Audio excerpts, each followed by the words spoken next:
So in other words, I can do a shop with a 1,500 square meter size. Nee, so I can do a smaller shop. People, and it's very important because let's face it, we are all lazy. If we are driving home and we want to buy bread and milk, nee, and you can never get parking at this one little shopping center, then you just drive past to the next one, and later on you don't even try to find parking there. Nee, you just go straight to his competitor. And that influences the value of that first property. Nee, because there's not enough parking. Okay. So, yeah, but never mind that. You will not get your plans approved from the municipality if they require 6 bays per 100. Nee, then that is what you must supply. Okay. Any questions here? It's normally about this one, nee? We'll organize you after the break, nee?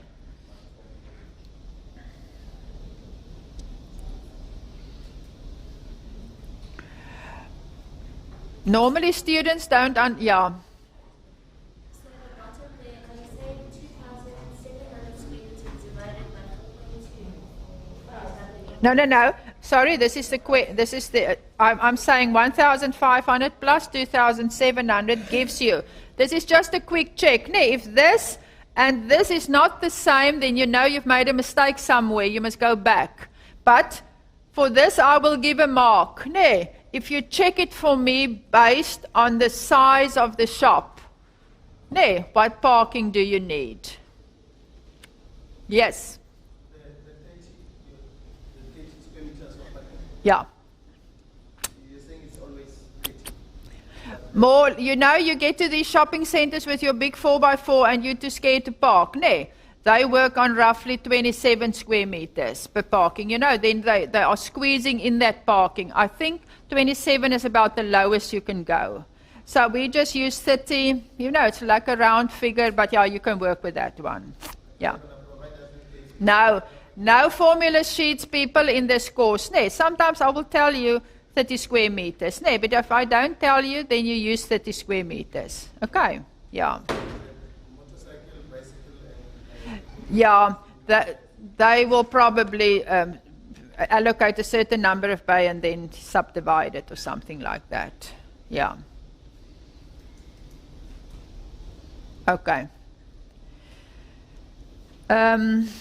Okay, let's just do the last one. The last one, people, is just this 1.3.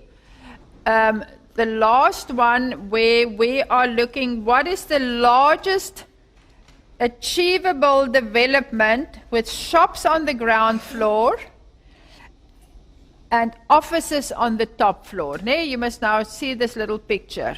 Here you've got your shops on the ground floor and you've got the exact same floor size of offices on top. Okay. But people, remember now, the footprint of the building stays the same, not so. Nee.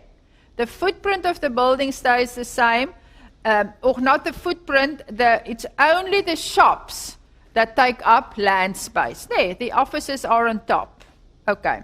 So we are keeping to this formula over here.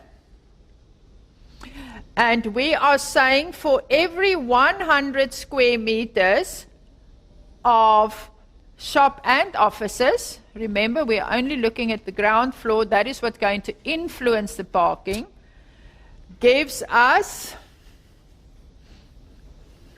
6 times 30 for shops, plus, how many for offices?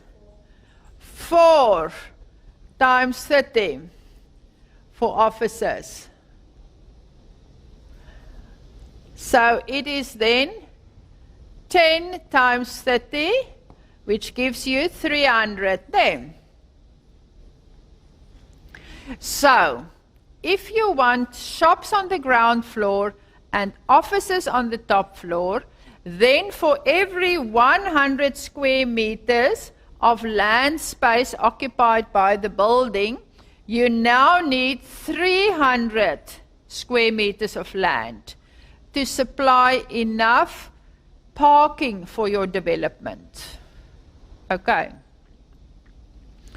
So again, divide both sides by 100, then you get 1, 2, 3, and you have a perfect 4, which represents the building plus sufficient parking for that total development.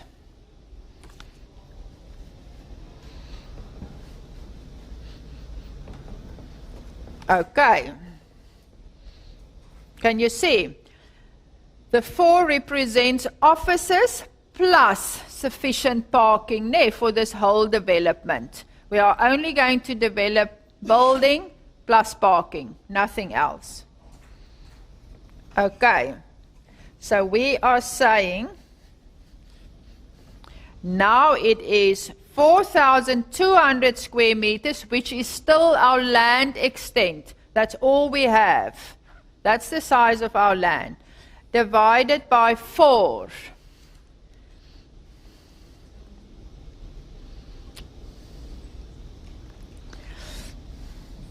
$1,050. Let's call it a factor of what?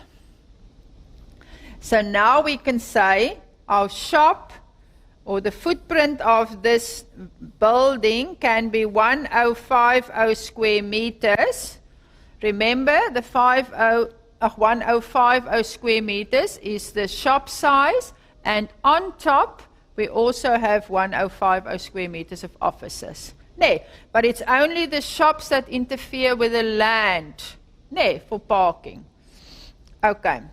So this means our building's footprint can be 1,050 square meters. Okay. And for parking, we use 1,050 times 4 again. Yeah. 3, sorry, 3. Sorry. 1,050 times 3.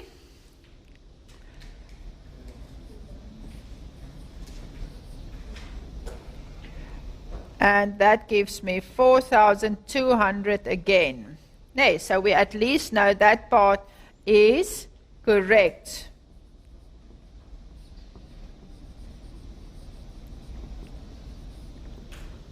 So the footprint of the building will be 1,050. In this instance, we also have offices on top of the shops of another 1,050 square meters. But our parking at 3,150 is sufficient for both the shop application and the office application. Okay. So we have enough parking as per the requirement from the municipality. And we can then, normally I don't ask you to check, but then you can just check it. Then it's, where are we? 1,050, and then it's just here times 10, because it's 6 bays plus 4 bays.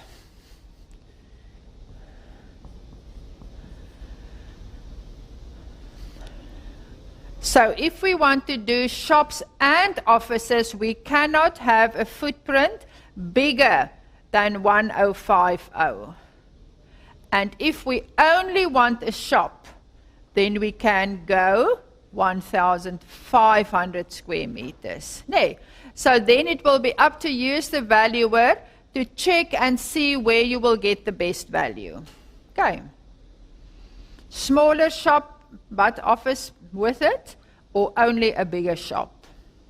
But that is what you can develop, and you comply with the parking as well.